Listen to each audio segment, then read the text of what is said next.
Well, we have Garrett Sutton on the call here today. Garrett, I actually can't believe you're on my show. This is just going to be great. And I really appreciate your time. If you haven't heard of Garrett, he has written a slew of books, especially under the Rich Dad, Poor Dad moniker. So I'm going to send people to your website, Mr. Sutton. Head over to corporatedirect.com, and Garrett and his team are going to give everybody a free 15-minute consultation if you go check that out, because this is going to be your episode, and we're going to be talking about his new book that's coming out, or it has come out. I say coming out because I noticed that I can pre-order the audiobook, Garrett. So head over to corporatedirect.com again, but the book's going to be called Veil Not Fail: Protecting Your Personal Assets from Business Attacks. And really appreciate your time. Well, thanks to be with you, Jack, and your listeners. It is great to get out there and speak to people. This new book, I really enjoyed writing it because a lot of people don't realize that when they set up a corporation or an LLC, there are these ongoing rules that you have to follow to stay protected. So you've set up the LLC maybe online and you never knew that you have these rules that you have to follow. If you don't follow them, a court can pierce the veil. They can go through the corporation and get your personal assets. And Jack, this is successful 50% of the time. So a lot of people aren't following these simple rules. Well, could we just dive right in? Let's start at the beginning. I think a lot of people are looking at whether they should do an LLC versus a corporation versus an S corp. I mean, there's so many variety of partnerships. What should somebody consider? And I'm sure I'm going to get a "it depends" answer, but I'd like to have your input on that. Well, yeah, the standard lawyer answer is it depends. But in most cases, Jack, people are setting up LLCs. They offer good asset protection. They offer taxation flexibility. You can be taxed as a C corp or an S corp or a partnership or a disregarded entity, meaning you don't have to file a federal tax return. It goes onto your personal return. So the LLC is probably about 98% of the filings now, Jack. There's some states that require, if you're a licensed individual, a doctor, a lawyer, a realtor, you have to operate through a corporation, and that includes California. Some people, for estate planning purposes, like limited partnerships because you have a little bit more control over the kids.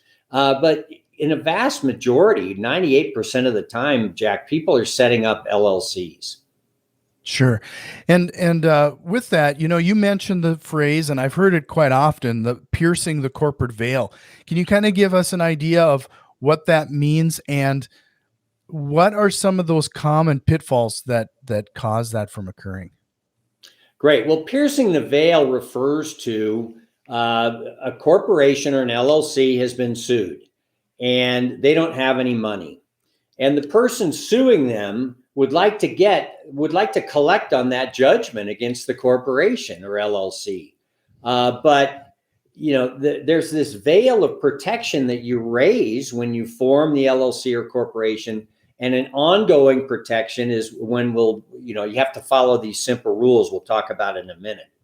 So let's say you have a judgment, Jack, against XYZ Corporation, and they don't have any money, but you know that the owner of XYZ has money. And so piercing the veil involves going through the corporation, which has no money, piercing through the veil of protection because they didn't follow the rules, and collecting from the owner of XYZ company. So it's a really useful strategy if you have a judgment against a corporation, they're claiming they don't have money, you go after the individual that owned the corporation. Now, it's a defensive strategy too, because when you own the corporation, you don't want someone piercing the veil. You don't want them getting through to your personal assets. So you want to have that veil strong. When you set up the corporation, you want to make sure it offers all the protection that it can so that you aren't personally responsible for a business claim. Sure. So, what are some of those strategies? Like I understand what you're saying, but when you say that there's a 50-50 chance essentially of whether somebody's going to pierce through these veils, there's probably some really low hanging fruits, like some obvious things that we should just not do to make sure that we maintain that veil. Well, the obvious one is you've got to have corporate minutes. You've got to have a meeting once a year. And all the corporate statutes require that you have one meeting a year. It's not hard to do. Now, with LLCs, there are a lot of promoters out there, Jack, that are saying, well, you don't need to have a meeting with an LLC. It's a very flexible entity. But I disagree. I think that when you're in front of a courtroom, when you're in front of a judge and jury, and you say, well, I didn't have to have any meetings. The average person goes, well, how do you run a business or invest in real estate for 10 years without ever having a meeting? You just need to have those annual meetings to show the court, the jury, that you have been following the formalities. Another one is you've got to have a separate bank account for each LLC and corporation. You can't run your business, your LLC business, through your personal bank account. You have to have two separate bank accounts, and your CPA needs to be on you about this. They know that it's required that you operate your business through a business bank account. Tax returns, you need to have a separate tax return for the entity. You can't just put everything on your personal return unless you're a disregarded entity, which is another issue. But typically, when you have a corporation or an LLC with two people involved, you need to have that separate tax return for the corporation or LLC. One more thing I'll mention, Jack, is you need to provide corporate notice to the world. When you enter into a contract, it shouldn't just say XYZ Marketing. It should say XYZ Marketing, Inc. or LLC. So the person you're doing business with knows that they're doing business with a corporation or an LLC. If you just do XYZ Marketing and sign it, they have a rational belief that they were dealing with you as the individual, Jack, not through your corporation. So you want to provide that corporate notice on contracts, on your checks, on your business card. You just want the world to know that they're dealing with a corporation, and if you follow the formalities, they can't reach your personal assets. That's the key in all this. We're getting into business, we're investing in real estate. We don't want our personal assets exposed to any business claims. So,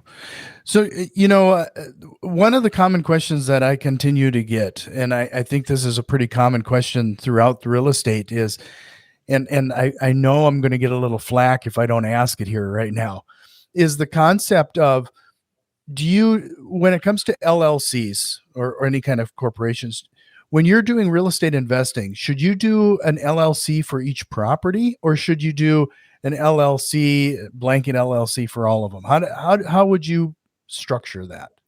Well, I get that question all the time myself, Jack. It's a judgment call. All right. So let's look at the situation where you have one LLC with 10 properties in it, and a tenant sues over one property. They have a claim against the LLC because that's who they rented from. They can get what's inside that LLC. Now, of course, you're going to have insurance, but let's say it's a really bad claim. They could get the equity in all 10 properties because that's what the LLC owns. So let's say I have clients that only put one property in one LLC. That's the safest way to go. The tenant sues. They have an inside attack against the LLC. They can get what's inside there, which is just the equity in one property, not 10 properties. So that's the issue. And I leave it up to my clients. It's a judgment call. Do you feel comfortable with 10 properties in one LLC? I mean, I would counsel against that. Do you feel comfortable with 2 or 3 properties in one LLC? Well, that's a judgment call on your part. Sure. So I bring this up too, with the fact, the concept is that you're talking about the corporate veil. So if you had a LLC per property, you have to adhere to all of the rules, right, for each property. So you have different separate bank accounts. You have to have separate minutes for each LLC and so on. Does that also add some additional like a veil on top of a veil, like you have the LLC for the property, and then you might even have a parent LLC before it gets to you. Does that make sense? It does. And we structure it that way, Jack, as well. We have a Wyoming LLC. We like Wyoming over Nevada and Delaware, despite the map behind me. We like Wyoming, and you have a Wyoming LLC that owns all the other LLCs that your properties are in. So let's say you have a property in Utah. We have a Utah LLC on title to that property. You have a property in North Dakota. You have a North Dakota LLC on title to that property, though, and you have to do the formalities for those. But those two LLCs are owned by one Wyoming LLC, which offers excellent asset protection if you get sued from the outside. Now, to your point, Jack, you have to do the minutes for all three, but it's not hard. I mean, we give you a book that shows you how to do it. If you don't want to do it, we provide a service where we'll do the minutes. And then you pay the annual fees to the state. You have a registered agent. It's really not that hard. And you just have to look at it as another form of insurance, right? We have insurance in case something bad happens on the property. The LLC is the second line of defense. And we want to keep that LLC strong so that it can provide that defense against someone reaching all of our personal assets. Sure. So you also mentioned something that I think we should probably take a second is you mentioned an LLC in the state that you own the property in. Is that the case that you'd recommend? You know, like in North Dakota, Minnesota. I have let's properties say in both states. you have a duplex in Fargo. We have a North Dakota LLC on title at the county for that Fargo property. And if you get sued by a tenant, the rule is the same in all 50 states. The tenant has a claim against the North Dakota LLC, and they can get what's inside there. You're part of the North Dakota tax system. The court there has jurisdiction over the tenant's claim. So North Dakota being on title, the North Dakota LLC on title for the North Dakota property makes sense. The reason we have the Wyoming holding company as the parent is for the outside attack where you get in a car wreck. It has nothing to do with the Fargo duplex. They'd like to get at the Fargo duplex, but the parent is a Wyoming LLC, and they have to fight through the Wyoming LLC to even get at North Dakota. And Wyoming has excellent asset protection through what's called the charging order, which is a lien on distributions. And I talk about the charging order in all my books. This one here, Loopholes of Real Estate. We go into the charging order and the asset protection available in great detail. So we like to structure the real estate holdings with an LLC in the state where the property is located, owned by a parent LLC, which is a Wyoming LLC offering excellent asset protection. Sure. So, you know, with all of these strategies that you're laying out, and I mean, there's a lot of value you brought to the show in just the first 15 minutes here. Is there a point of no return? Like, let's say somebody's already kind of on their set of doing their real estate investing. They got their initial LLC, you know, can you reorganize some of this and implement some of these strategies after the fact? Absolutely. You know, if you haven't done the minutes every year, we can help clean it up. If you have that North Dakota LLC, but you don't have the Wyoming protection, we can easily set up a Wyoming LLC and have it be owned by the North Dakota LLC. There's no taxable event. You haven't sold the property. You're just transferring how the ownership is held really from you to your new Wyoming LLC. So yeah, Jack, we help people clean up and advance their structures all the time. And when you say clean up, how far back into the history of the company does it need to get typically cleaned up? Like from the beginning? Well, some of our clients will do it from the beginning. Some, you know, if it's been 10 years, some will do the last 5. I prefer to clean it up all the way, but it's really the client's decision. Sure. So just a reminder, everybody, head over to corporatedirect.com and schedule your free 15-minute consultation with Garrett and his team. I hate to do this, but I feel like we have to go down the road of scaring people a little bit. You have to have some horror stories associated with piercing the veil and how this all works. Well, in the book, we talk about a number of cases where the veil was pierced. And you have a case where these individuals just formed online and never knew that they were supposed to follow these rules. And they get into court and, they say, mea culpa, Your Honor, I'm sorry. I didn't know I was supposed to follow these rules. And there's one great court case where the judge says, look, it's not that hard to follow these rules. And when you set up a corporation, you're expected to know how to operate it. And unfortunately, they don't teach this in school, but there are plenty of books out there. There are plenty of courses you can take. And the court had no mercy because, you're held to understand how to operate a corporation or an LLC. So in the book, Veil Not Fail, we have all sorts of horror stories in here of people who just innocently made a mistake, but found out that they were on the wrong end of the law. Mm-hmm. So, well, let's talk about on the other side. Tell us about a huge win you had regarding getting the proper protection in place. I'm sure there had to have been a story where you did a cleanup and it was just at the right time. Yes, when the seas are calm, when you haven't been sued, we can do a lot of cleanup, a lot of protection. Now, once you've been sued by a tenant or someone, you're kind of frozen. You can clean up the minutes, but you can't move assets around. You can't put the seatbelt on after the car wreck. If you've been sued, the court has a term. It's called a fraudulent conveyance. And anytime a term has the word fraud in it, you got to be careful. So the fraudulent conveyance means that you were sued, you transferred property into an LLC to hinder a creditor from reaching that asset. And the courts have the ability, the power, to demand that the property be transferred out of the LLC so the person suing can reach the equity in the property. So I guess the lesson here, Jack, is once you set up once you buy that first property, you got to put it in an LLC right away. You don't know when you're going to get sued.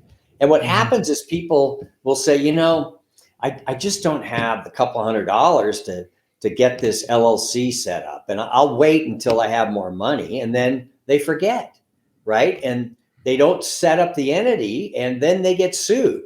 There was a lady in San Francisco. I met her at a seminar and she said, I bought a duplex here in San Francisco and I'd like to protect it. And I had to say, well, the state of California has an annual franchise fee of $800 per year. And that throws a lot of people back. $800 a year. Wyoming is $62 a year. But the lady in San Francisco said, "Oh no, I can't afford that. I'll take care of it." And so I'm giving a talk at the next event in San Francisco, and she comes up and says, "My tenant sued me. I'd like to set up that LLC now." It's too late at that point. You've got to do this right at the start. Yeah, it's important for everybody to make sure you run that's part of that underwriting. When we do our real estate investing, we talk about taking into account property management and taking into account the property taxes and everything else. But this is a vital piece that you just need to account for when you're running your numbers on that property. So, one of the things that I think is really amazing, Garrett, is that you've obviously if you've ever read the book, The Go-Giver, you're obviously a go-giver. There's the amount of books and content that you put out is almost overwhelming. Like, why do you write so many books and give out so much information like this? Well, first of all, I like writing. I get up at 4:30 in the morning, cup of coffee, and it's really enjoyable for me to And I tell stories in these books. So it's enjoyable for me to do the writing, and then being associated with Robert Kiyosaki and not only traveling around the United States, but the world, encouraging people to gain a financial education is really rewarding. So that's part of the reason for it all. It's just been really satisfying to do this. Right. Well, one of the things that I'm curious in your opinion is that we're kind of in a environment that's volatile, to say the least, with the economy and everything. What do you see right now regarding on the legal front when it comes to real estate that we should get ready for or help brace ourselves on the legal side of things? Well, a couple of things, Jack. One thing is during times of distress, the litigation rate goes up. People do sue more often in a downturn. That tide goes out and all sorts of stuff is exposed, and there's a lot of litigation. Secondly, one thing your listeners need to know is that when you set up that LLC and transfer property into it via a grant deed or a warranty deed, you're not going to use a quitclaim deed because that severs the title insurance. But once you transfer the property into the LLC, you need to make sure that the insurance coverage is there. And you'll ask your insurance company, can you put the premium in the name of the LLC? And what happens, Jack, all the time is they say, well, that's a higher premium because it's in a business entity, which is nonsense. The risk of a fire is the same if it's in your name or your LLC name. But to skin the cat, what you do is you say, okay, leave the premium in my personal name, but list my LLC as an additional insured. And that way you have the coverage. There have been cases where insurance companies have said, well, title's in the LLC. We insured you personally. We don't have to cover that claim. So you want to make sure you take care of that little issue. And just, what's coming, you need to protect everything you can. One strategy is if you have a brokerage account, a savings account with a significant amount of money, 100,000 or more, you can set up an LLC to hold title to your brokerage account, your stocks and bonds. If that account is in your individual name, someone can reach it very easily. And so we transfer title, transfer ownership of stocks, bonds, crypto, gold and silver, whatever you want, to a Nevada LLC. We like Nevada for this purpose, to hold title to those assets. Because again, if you hold them personally, someone can reach them very easily. Okay. So, you just struck a thought in my mind too. When it comes to real estate investing, a lot of people are doing a lot of partnerships. So they might have LLCs. One person might be with LLCs with different people for different properties. How does the protection look so that if something goes sour in one partnership, it doesn't impact another? So you come together with three people and you form an LLC to hold title to a real estate property. And you're going to hold that interest either in your individual name or perhaps a Wyoming LLC, which I would recommend. And then you're going to set up the second LLC for a group of 5 guys that are different than the first one. You absolutely have to have a second LLC for that because there's differing owners in the two. But you could use the same Wyoming to hold your interest in the first one and the second one. So we don't want to set up more entities than you need. There are a lot of promoters out there that say you need 7 levels of entities. That's not accurate. So we don't want to set up too many entities. So within the 2 syndications in our example, you could have one Wyoming LLC hold your interest in both of them. Okay. So, so if it was a smaller investor and they're just like 2 partners in one property, 2 partners in the other, you're the only common denominator, it would be a similar situation? Yeah. I would have the Wyoming LLC be the owner in both cases. Now, if you get sued in the outside attack, the car wreck example, they're going to have to fight through the Wyoming LLC to even get in the partnership LLC. And in that way, you really are protecting your partners, right? Mhm. Instead of your partner having to deal with the issue of someone coming after your half interest in the duplex in Fargo, they have to fight through Wyoming first. And that puts your partner a step away from that issue. Sure. No, that makes a lot of sense. So just a last reminder, head over to corporatedirect.com for that free 15-minute consultation. And I hate to put you on the spot, Garrett, but a lot of people, you were talking about some people balking at $800 in California. Do you mind sharing, like, what could somebody expect when engaging your group? Yeah, sure. We charge a flat fee of $695 for the formation, the articles, the minutes. You need to have the meeting minutes, that first meeting. You also need to issue the certificates. A lot of people say, oh, you don't need the certificates. But if the IRS comes calling on an audit, they want to see those certificates have been issued. The share certificate for a corporation, with a membership certificate for an LLC. We do all that for you. And then the state filing fee is on top of that. Now, if you do 3 or more with us, it's $595 each. And for example, the Wyoming filing fee at the start is $100. And then every year thereafter, it's $62. Also, Jack, in that $695, we include the first year's registered agent fee. So a lot of people will, say, well, it's $695, but then later charge you $200 or more for the registered agent fee. It's all included in that $695. So this is not expensive. This is not some offshore trust they're going to charge you $3,000 for. This is good, solid onshore asset protection.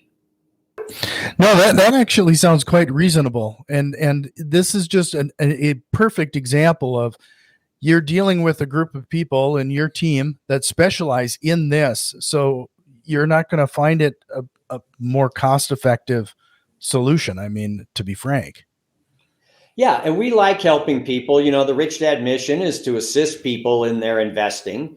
And that's our mission too. We want to make this affordable. We want you to understand what we're doing during the 15-minute consultation with the incorporating specialist. We'll go through what we think you need. We'll send you a quote. We want you to feel comfortable with our services. So that's why we offer the free 15-minute consultation with an incorporating specialist. Yeah, no, I appreciate you being so transparent on that. It's amazing sometimes how companies come on and they'd rather not discuss, be that direct. So, Garrett, like I said, I really appreciate your time. I really value the time you've given us here today. But before I let you go, is there a question or concept you think we missed or we should have covered here today? Well, the new book, Fail Not Fail, talks about how to protect yourself against someone going after your personal assets. There's a little wrinkle there that if you sue someone and they're broke, but their corporation is rich, you can reverse Pierce. So you can go through the individual to get at the corporation's assets. So, the book is for people who want to protect themselves following the corporate formalities. But the book is also for people who may be owed money by either an individual or a corporation, and they can take advantage of the strategies in this book as well. So if they follow the strategies in your book, how close would they get to, more times than not, I find that you get a book like that, it's so full of information, but in the end, the amount of time and effort, it's just better and more accurate to come to you just directly. But yeah, we offer the book up so that what the landscape is for piercing the corporate veil. If you want us to help, we're happy to do so.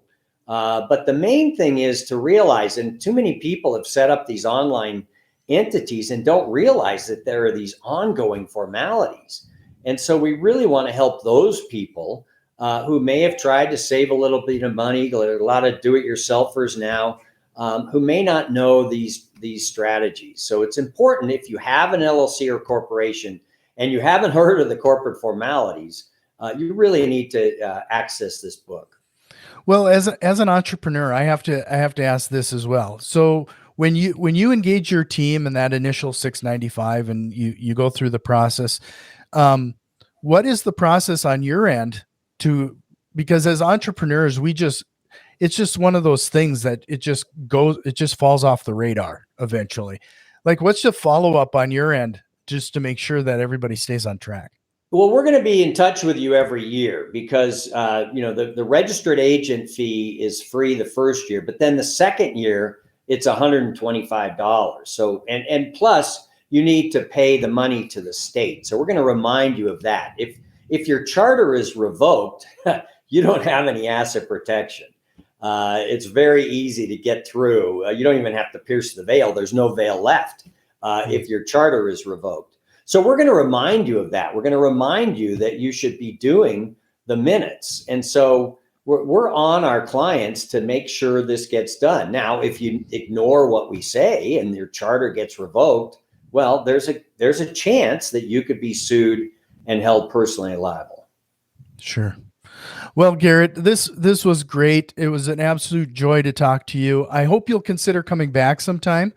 And you're welcome back anytime. Open invitation. I don't offer that very often, but open invitation for you, Garrett. Well, thank you, Jack. I appreciate it. And it's been a good interview. I've enjoyed it myself. So thank you so much. Thank you.